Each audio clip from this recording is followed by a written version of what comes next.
여호수아 6장 1절부터 7절 함께 봉독합니다.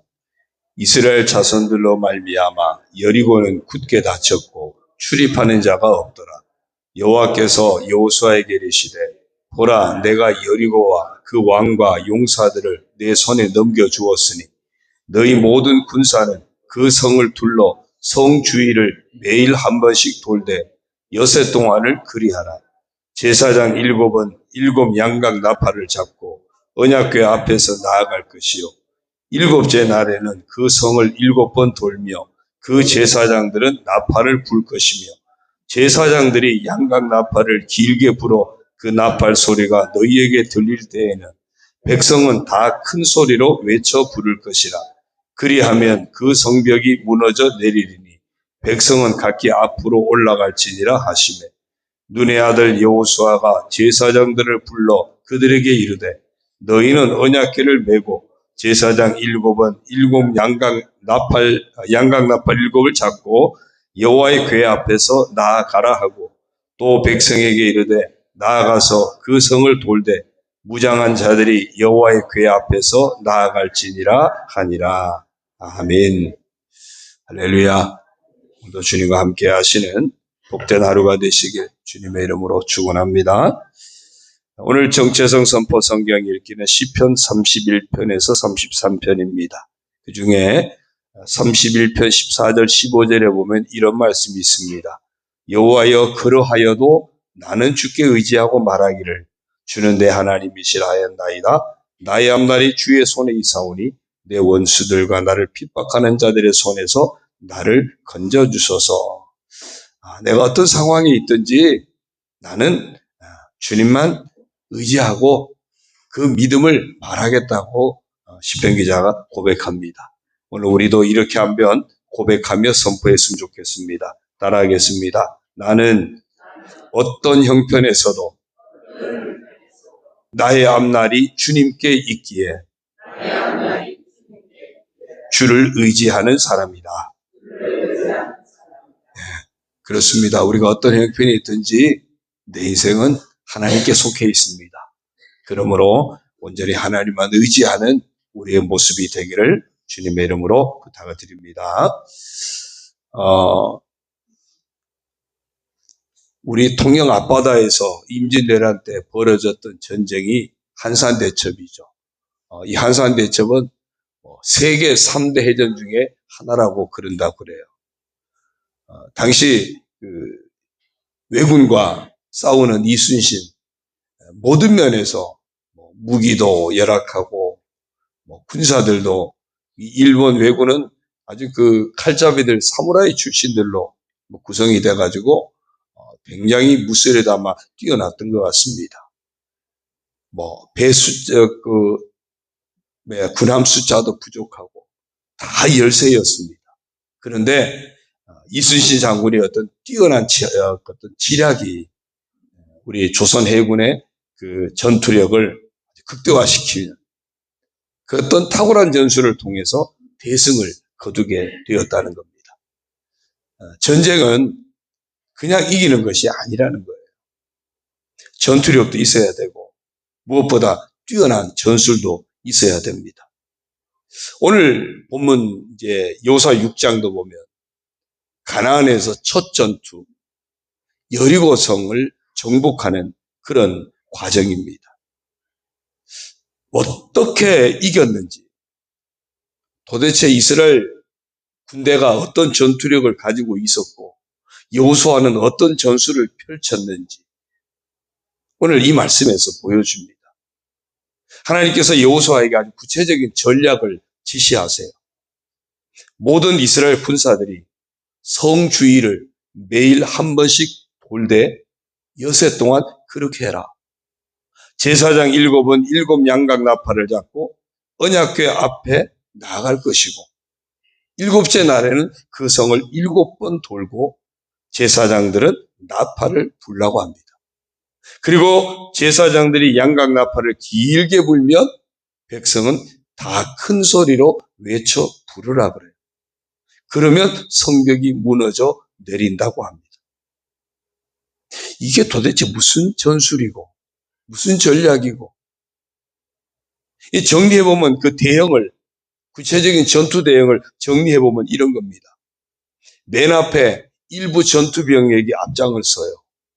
그리고 그 뒤에 7명의 제사장 나팔수가 나팔을 불면서 따라갑니다. 그리고 그 뒤에 제사장들이 언약궤를 메고 따라갑니다. 그리고 그 마지막 최후방에는 무장한 병력이 배치됩니다. 여러분, 이 전략, 이 군사 배치, 여리고성을 점령하기 위한 그런 배치로 보입니까? 어제 대통령 취임을 한다고 사저에서 현충원까지 먼저 가느라고 쫙 그 차를 다 행렬하는 거 보니까 대통령이 찬 차를 딱 중간에 두고 필요한 대로 경호 차량들이 이쪽에도 붙고 이쪽에도 붙고 앞에 뒤에 하고선 가운데 보호하기 위해서 쫙 하더라고요. 마치 이 집 배치된 것도 그런 것 같지 않습니까? 여리고성을 정복하러 가려고 하는 겁니까? 아니면 가운데 있는 나팔수 제사장들과 언약궤를 보호하기 위한 그런 배치 같아 보입니까? 도대체 여리고성을 정복하는 전쟁인데 아무리 보아도 이해할 수 없는 그런 전술, 그런 전략을 지금 하나님께서 말씀하신 겁니다. 여리고성 사람들이 아마 내려다볼 때 웃기는 광경이 아니었을까 싶습니다. 도대체 저놈들 뭐 하는 거지? 싸우자는 거야. 말자는 거야. 어쩌면 어이가 없었을 겁니다. 근데 더 놀라운 것은 이런 하나님의 지시를 받은 여호수아의 행동을 보십시오. 말도 안 되는 그 지시를 제사장들과 백성들에게 그대로 전달합니다. 그리고 말도 안 되는 이 명령을 제사장들과 백성들은 그대로 순종을 했다는 겁니다. 오늘 말씀의 제목은 순종이 지도력이다. 그런 제목입니다. 임원훈련의 핵심은 순종훈련입니다. 우리 신앙생활의 핵심은 하나님 말씀에 순종하는 겁니다. 말도 안 되는 전술이고 말도 안 되는 명령 같은데 최고 지도자인 여호수아부터 하나님 말씀에 그대로 순종합니다. 어쩌면 중간 지도자 역할을 하는 제사장들도 그대로 순종을 합니다. 백성들도 여호수아로부터 명령이 떨어지니까 그대로 순종합니다. 그리고 이 말도 안 되는 명령에 순종했더니 그렇게도 견고한 여리고성이 무너졌다는 거예요. 우리 인생 가운데 하나님 말씀이 있어서 그 말씀에 순종했더니 우리를 가로막고 있는 여리고가 정말 하나님의 은혜로 무너지는, 순종하는 우리에게 하나님이 무너뜨려 주시는 그런 역사가 있기를 주의 이름으로 축원합니다. 어떻게 이런 일이 일어났습니까? 오늘 여기서 순종과 관련한 중요한 몇 가지 사실을 발견할 수 있습니다. 첫 번째, 온전한 순종이 기적을 만든다는 겁니다. 한번 따라합시다. 온전한 순종이 기적을 만든다. 예, 우리는 하나님이 하시는 일을 이해하지 못할 때가 있습니다. 때로는 하나님의 말씀대로 살다가는 치열한 이 경쟁사회에서 뒤처지게 될까봐 두려워 떨 때도 있습니다. 그렇게 하나님 말씀에 순종하기가 어려울 수도 있습니다. 우리가 끝까지 순종할 때, 그럼에도 우리가 끝까지 순종할 때 바로 거기에서 하나님의 역사가 나타나는 것입니다. 한 번의 순종으로는 상황을 바꿀 수 없을 수도 있습니다. 그러나 끝까지 순종할 때, 온전히 순종할 때 매일 한 번씩 돌라면 한 번씩 돌고, 일곱째 날 7번 돌아가면 7번 돌고, 나팔을 길게 불라면 길게 불고, 소리치라면 소리치고, 끝까지 온전히 순종할 때 반드시 하나님이 열어주시는 새로운 역사가 나타나게 될 줄로 믿습니다. 가나 혼인잔치에서 물로 포도주가 되는 그 상황도 보십시오. 예수님의 어머니가 종들에게 저 예수가 시키는 대로 해라. 예수님이 그 도랑아리에 물을 채우라. 그냥 갖다 채웠습니다. 그리고 이제 물을 떠다가 갖다 줘라. 갖다 주었습니다. 이들이 한 건 그냥 하라는 대로 계속 순종한 것밖에 없습니다. 그랬더니 물이 포도주가 되는 놀라운 기적이 나타났습니다. 오늘 순종을 통해서 기적을 만나는 우리가 되기를 주의 이름으로 축원합니다. 두 번째, 온전한 순종은 침묵이 대단히 중요합니다. 오늘 6장 뒤에 10절에 보면 이렇게 말씀해요. 여호수아가 백성에게 명령하여 이르되 너희는 외치지 말며 너희 음성을 들리게 하지 말며 너희 입에서 아무 말도 내지 말라. 그리하다가 내가 너희에게 명령하여 외치라 하는 날에 외칠지니라 하고.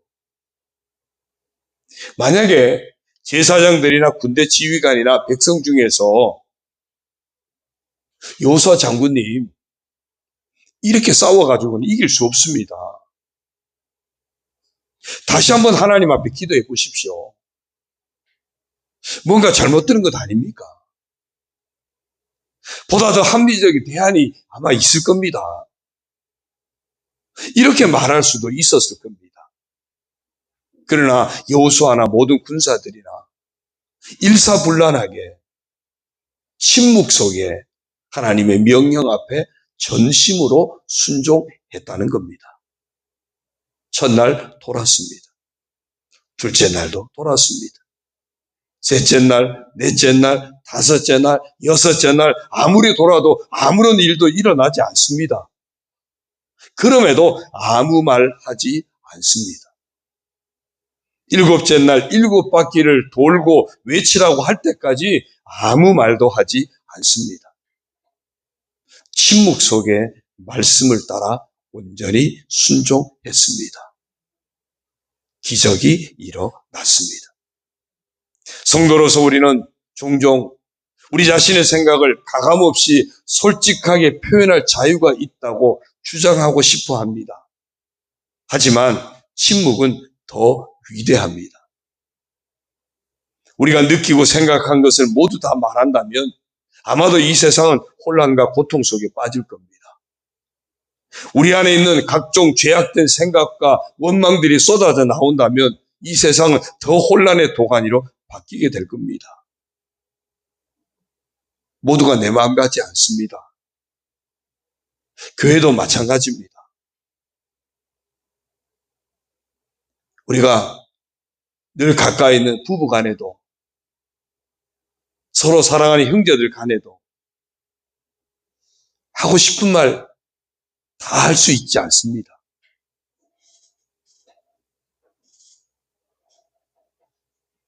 왜냐하면요, 성경에서 말씀하신 것처럼 만물보다 더 부패한 것이 우리의 마음이기 때문입니다.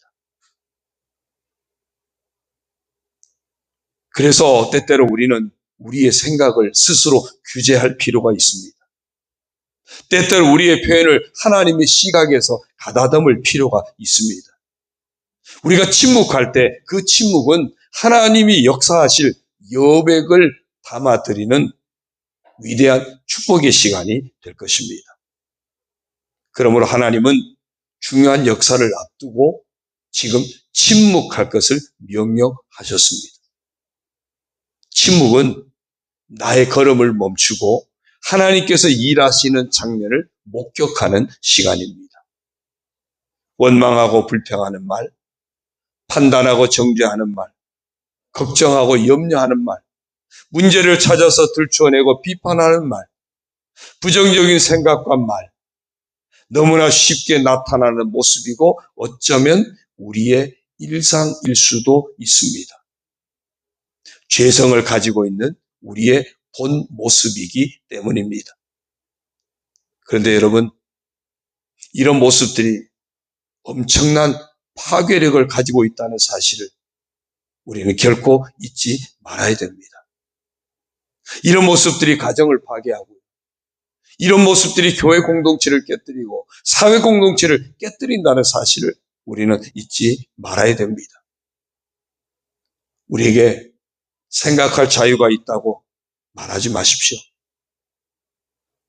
우리는 하나님의 은혜로 구원받은 사람들이기 때문입니다.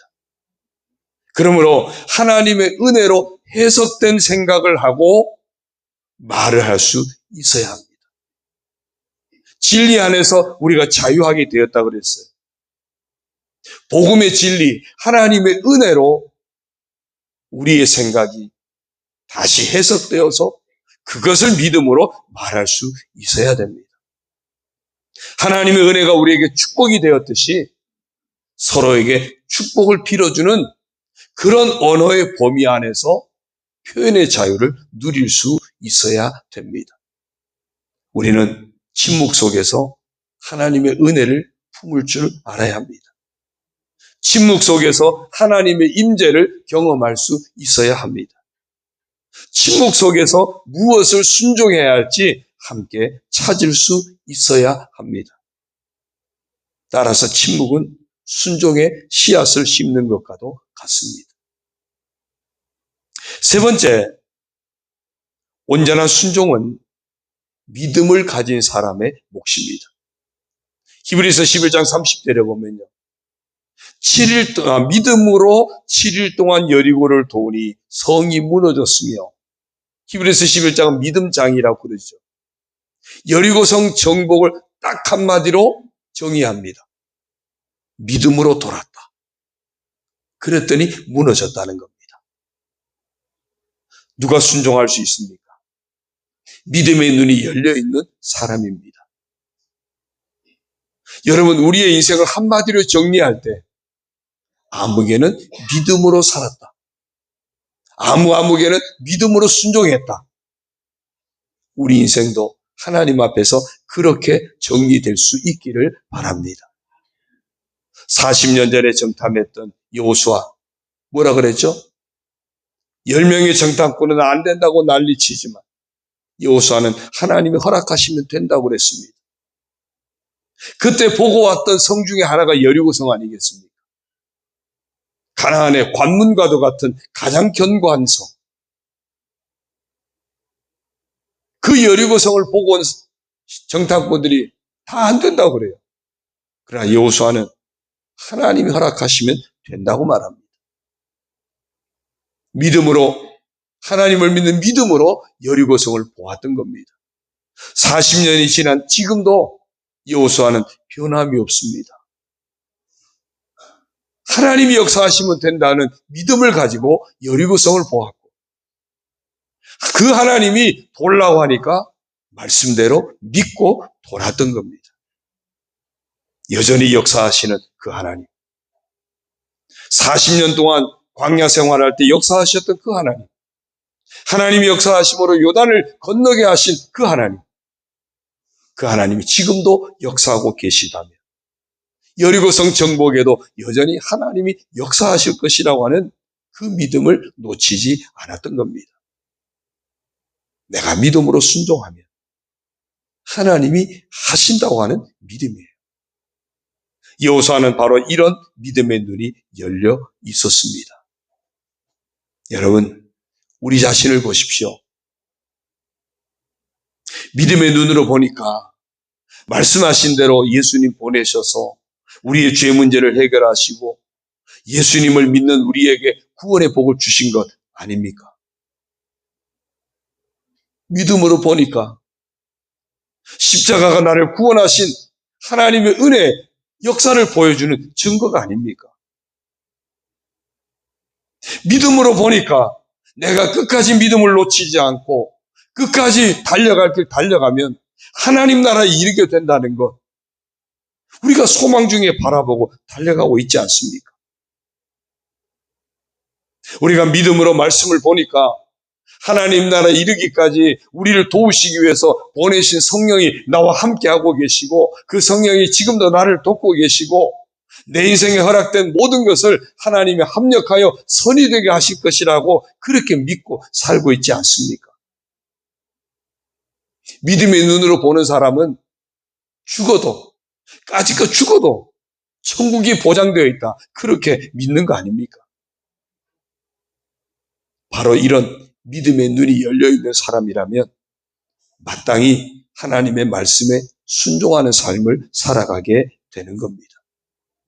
사랑하는 성도 여러분, 승리는 우리에게 있지 않습니다. 승리는 하나님께 있는 겁니다. 그러면 우리는 두 가지 중에 하나를 분명하게 선택해야 됩니다. 하나님을 믿고 하나님 앞에 순종함으로 내 인생을 온전히 하나님께 의탁할 것인가? 아니면 그 반대편에 이런저런 이유로 순종하지 못하고, 이런저런 이유로 늘 불평과 원망에 사로잡히고, 이런저런 이유로 믿음보다는 현실을 늘 나타내는 그 편에 설 것인가? 신앙생활을 마치 취미생활 하듯이, 마치 교양 강좌 듣듯이 그렇게 신앙생활을 할 수 있고 그렇게 교회 다닐 수도 있습니다. 신앙생활은 그런 차원을 넘어서는 겁니다. 전능하신 하나님이 살아 계신다. 그 하나님이 나와 함께 하신다. 하나님이 역사의 주관자로 내 인생 가운데 개입하신다. 내가 하나님을 믿고 순종하며 나아갈 때 하나님은 반드시 내 인생을 복된 길로 인도하신다. 이런 분명한 믿음의 고백 속에 우리가 확실하게 서 있어야 할 줄로 믿습니다. 하나님 말씀하셨다면 막힌 요단강에도 길이 있습니다. 하나님이 말씀하셨다면 견고한 여리고성도 무너집니다. 하나님이 말씀하셨다면 풍랑이 있는 바다가 잔잔해집니다. 하나님이 말씀하셨다면 불치병이 치료됩니다. 하나님이 말씀하셨다면 반드시 승리하게 될 줄로 믿습니다. 그러므로 하나님 말씀 앞에서는 순종이 답입니다. 순종하는 그것에 하나님의 역사가 있습니다. 주어진 사명을 맡은 자 된 임원 여러분, 오늘 여호수아를 보십시오. 자신에게 맡겨진 사명 어떻게 감당합니까? 순종을 통해 감당합니다. 중요한 지도자격인 제사장들 보십시오. 순종을 통해서 자신들에게 주어진 사명을 감당해 갑니다. 오늘 여러분의 사명 감당도 바로 순종에 있습니다. 순종하는 여러분들을 귀한 리더로 세울 것입니다. 순종이 바로 지도력입니다. 우리 모두 순종하는 임원, 순종하는 지도자, 순종하는 성도 되어서 하나님의 역사하심을 만나는 그런 복된 성도, 복된 사명자들이 되시기를 주님의 이름으로 축원합니다.